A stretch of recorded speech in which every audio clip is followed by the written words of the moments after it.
M'dzina la Tate ndi la Mwana ndi la Mzimu Woyera. Amen. Tikulandireni abale ndi alongo mwa Ambuye pano pa tilankhuleni Ambuye.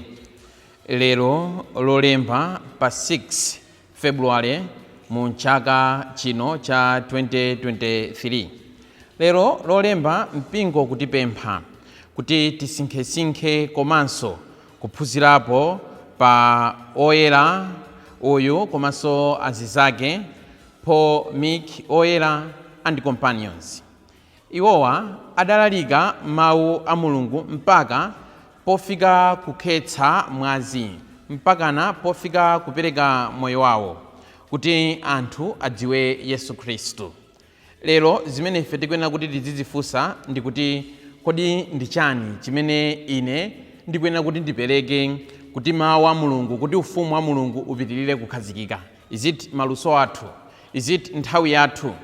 Is it chuma chathu? Tiyeni tilolere kupereka magawo osiyanasiyana moyo wathu ndi cholinga chonena kuti ufumu wa Mulungu ukhazikike. Umenewo ndiyo umalitiri wa lero. Umenewo ndi umene ungathe kukhala umalitiri wanu. Umenewo ndi umene ungathe kukhala umalitiri wanga. Ndipo lero lolemba mpingonso ukutipempha kuti tisinkhesinkhe mawu oyamba amene akuchokera mu buku lija la Genesis mutu 1 kuyambira ndime ya 1 kulekezera ndime ya 19. Ndipo uthenga wabwino wa lero ukuchokera mu uthenga wa Mariko mutu 6 kuyambira ndime ya 53 kulekezera ndime ya 56.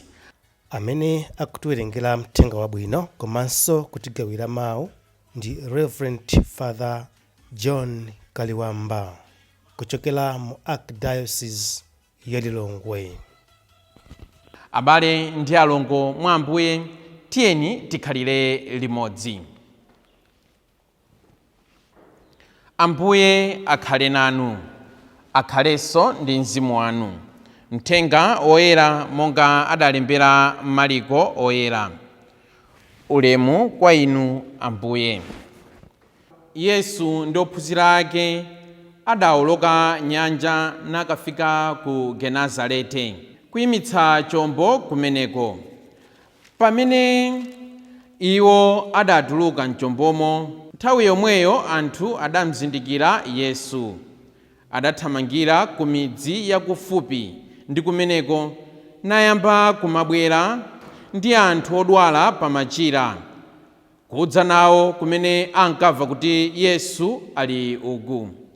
Kulikonse kumene Yesu ankapita, ku midzi ndi ku mizinda, anthu ankadzakhazika odwala pa mabwalo. Ankamupempha kuti awalole odwalawo kungokhudza ngakhale mphonje ya chovala chake, mwakuti onse amene ankayikhudza ankachira. Mthenga wa Ambuye. Ulemu kwa inu Ambuye Yesu Khristu. Lero Ambuye Yesu tsopano akupita ku dera la ku Genazarete. Kuti ife timvetse za uthenga wa lero, tikuyenera kuti pang'ono tifotokozerane zambiri ya dera limeneli Genazarete. Dera limeneli linali dera laling'ono, tawuni yaying'ono. Koma ngakhale inali tawuni yaying'ono, inali tawuni imene inali yachonde, a fertile land, tawuni imene nthaka yake inali yabwino. Kuonjezera apo, nthaka yake sinali yabwino chifukwa chonena kuti inali fertile, ayi, komanso inalinso the plain land. Kunali kumalo kumene kunali kokhazikika bwino, kosalala bwino, kuti ulimi umatha kuyendanso ndithu. Komanso kuonjezerapo, dera limeneli la Genazareti linali in the western side of the Sea of Galilee. So tikuona kunena kuti dera lili pafupiso ndi nyanja ija ya Galileya, komanso ndi dera limene kudali chonde. Ndipo tikumva kunena kuti Ambuye Yesu akulowera ku dera limeneli, koma kuti cholinga chopitira ku dera limeneli chidali chotani? Choti tidziwe poyambirira pomwe Ambuye Yesu samafuna kuti apite ku dera limeneli la Genazarete ayi, koma akunena kuti iwo amafuna kunena kuti akafike ku Betsaida. Koma ali pakati pa ulendo akunena kuti mphepo ndimene idavuta pa nyanja. Malo molowera ku Betsaida tikuona kuti tsopano akukayimika bwato lawo, akuyimika boti lawo ku Genazarete, kumene akukocheza boti yawo. Ngakhale mapulani mwawo adalionena kuti akufuna apite ku Betsaida, koma mphepo imene yavuta pa nyanja yawatengera dera lina.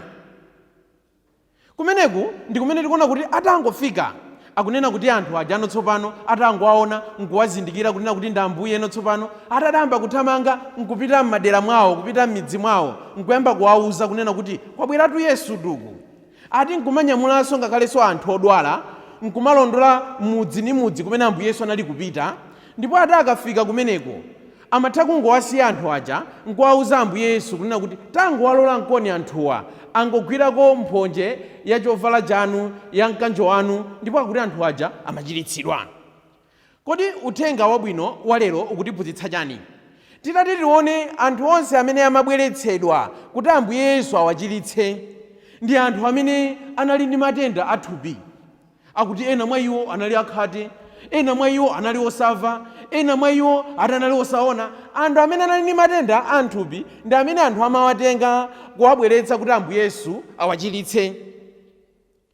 Lero pakati pathu ndi chimodzimodzi. Tingathe kuona kuti matenda alipo a mitundu iwiri. Pali matenda amene anthu timadwala koma matenda athupi. Ndiye pali matenda ena amene anthu timadwala matenda auzimu. But our emphasis today, but your emphasis today, but my emphasis today, amakhala matenda athupi. Ndikangati kamene ine ndinanena kuti ndili ndi matenda mmoyo wanga wauzimu, Ambuye tandichiritseni. Ndikangati kamene inu munanena kuti ine ndili ndi matenda mmoyo wanga wauzimu, Ambuye tandichiritseni. The people were busy bringing those people who were physically sick. Koma kodi tizinena kuti panalibe anthu ena amene they were spiritually sick. Analipo anthu ena koma adakhazikika pa matenda athupiwa. Alipo anthu ena lero amene moyo wawonso akudwala. Mulipo anthu ena lero amene mukudwalanso. Tilipo anthu ena lero amene tikudwalanso, koma chidwi chathu, chidwi chanu, komanso chidwi changa timayika kuti. Lero tu tatiyeni tidzibwera pamaso pa Mulungu osati ndi mavuto athu okha athupi ayi. Ayi ine salulo ndikufuna salu, ayi ine ndikufuna fizi, ayi. Komanso tizibweranso ndi mavuto enanso ngakhalenso a moyo wathu wauzimu. Kenaka zimenezi zikutisonyeza kunena kuti ngati anthu aja anali kunyamula anthu okhawo amene anali kudwala moyo wawo wathupi, our priorities today in the society are upside down. Zinthu zimene timenena kuti tiyambire moyo mwathu lero si zimenenso tikuyambira. Those things that are supposed to matter in our society, in our life, are not all that important. Zinthu zimene timanena kuti ife tiziziona kuti izi ndi zaphindu moyo mwathu, zikuoneka kuti sizaphindunso, sitikuziwerengerakonso, sitikuzilabadira. Wanitu kwa anthu ena lero si waniso, koma mwina ndi 2 kapena mwina ndi 3. Lero tu chimene Ambuye Yesu afikira ano tsopano kudera limene la Genazareti, sindikunena kuti akufuna kuti angochiritsa anthu aja moyo wawo wathupi ayi, koma poyambirira akufuna moyo wawo wauzimu. Imene ndimene li priority. Kodi ndi chani chimene ndimabwerera ku chalichi? Kodi ndi chani chimene ndimabwerera ku chalichi? Kodi ndi chani chimene ife timafikira pafupi ndi Ambuye Yesu? Kodi ndi chani chimene ife timapembedzera Ambuye Yesu? Is it something to do with our spiritual life? Tona kunena kuti ambiri mwa ife 1 adasanduka 2 kapena adasanduka 3. Zoyenera kuti tiyambire moyo, siti zimene tikuziyambira, tikuyambira zinthu zimene zili zikuyenera kubwera kachiwiri. Bwanji ife Ambuye Yesu atipeza ife anthu aku Genazareti, ngakhale samafuna abwere kwa ife ayi, koma atipeza ndithu ndipo akocheza boti yawo. Koma tutawuze zinthu zimene zili zofunikira moyo mwathu, ndipo tiyambire zinthu zimenenso zili zofunikira moyo mwathu. Kenaka tikuonanso kunena kuti akunena kuti Ambuye Yesu pamene iwo amachiritsa anthu aja, amatenga anthu amene ali nkudwala aja nkumawayika pabwalo pamene Ambuye Yesu anali kugwirapo ntchito, anali kulalikira. Komatu akunena kuti chifukwa chonena kuti anthu adachuluka, amango apempha Ambuye kuti bwanji angogwirako mphonje zanu za mkanjo wanu. Ndipo akunena kuti anthu aja amati akagwira mphonje za chovala akuti amachiritsidwa. Kumbukirani kunena kuti mphonje zachovalazi ndi zimene Ayuda aja adachita kulamulidwa mu buku lija la Deuteronomy mutu 22 verse ya 12 kunena kuti muzipanga zovala zanu kuti zizikhala ndi mphonje. Nanga mphonje zimenezi zimatanthauza chani? Mphonje zimenezi tikafika pa Mateyu mutu 23 verse yake ya 5. It was a sign of holiness.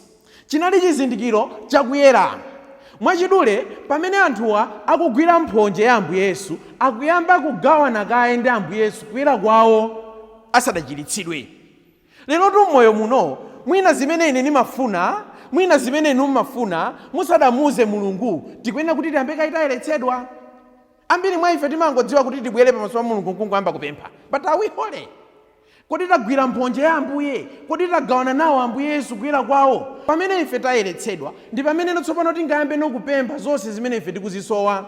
Let us share in the holiness of God. You have to share in the holiness of God. And I have to share in the holiness of God. After sharing the holiness with God, then that's when we can open all the doors of the graces of God.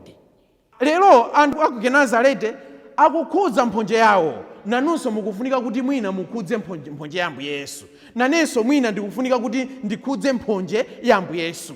Touch first his garment and you will be healed. I have to touch first the garment of God and I will be healed. You have to touch first the garment of God and everything will be given to you. Mapriority yanu moyo muno ndi otani? Kodi timayambira chani ndipo timalekezera chani? Lero Ambuye Yesu akufuna kuti poyambirira tikhale oyera. Pamene ife tili oyera, mpamene tsopano tingathe kulandira zaulere zonse zimene ife tikuzifuna. Chomalizira chenicheni tikuphunzira kunena kuti Ambuye Yesu adangofika mu bwato muja anthu aja akwazindikira. Bwato tikudziwa kale kunena kuti theologically ndi tanthauzo la mpingo. The people should be able to recognize the church. The church should as well be an attractive institution. Anthu azizindikira kunena kuti mpingo tunduwo uli apo kudzera mu zochita zawo. Mpingo tu ati uzitanso kuwakopa anthu kuti abwere pafupi ndiwo. Ambuye Yesu pamene akwazindikira pa bwato nafenso tateni tidzifunse kuti kodi nkamachokera ku chalichi nangati amene angatondizindikira kuti ndichokera ku chalichi. Bwato lanu tu alizindikire anthu. Bwato tulanga alizindikire tu anthu. Mpingo wanga tu anthu auzindikire. Mpingo wanu tu anthu auzindikire. Azindikira mpingo wanu, azindikira mpingo wanga. Ngati moyo wanga uli wokomera Mulungu mwini, komanso ngati moyo wanga uzikopa anthu ena kuti abwere pafupi ndine. Ngati timachokera ku chalichi anthu kumatithawa, let your boat be attractive. Ngati timachokera ku chalichi anthu nkupeza kuona kuti akusowa mtendere nane, let my boat be attractive. Bwanji inu mupange boti lanu kuti likhale lokoma. Nanenso bwanji ndipange boti langa kuti likhale lokoma kuti anthu azilizindikira nkumatithamangira ngati momwe adachitira anthu aku Nazareti. Amen.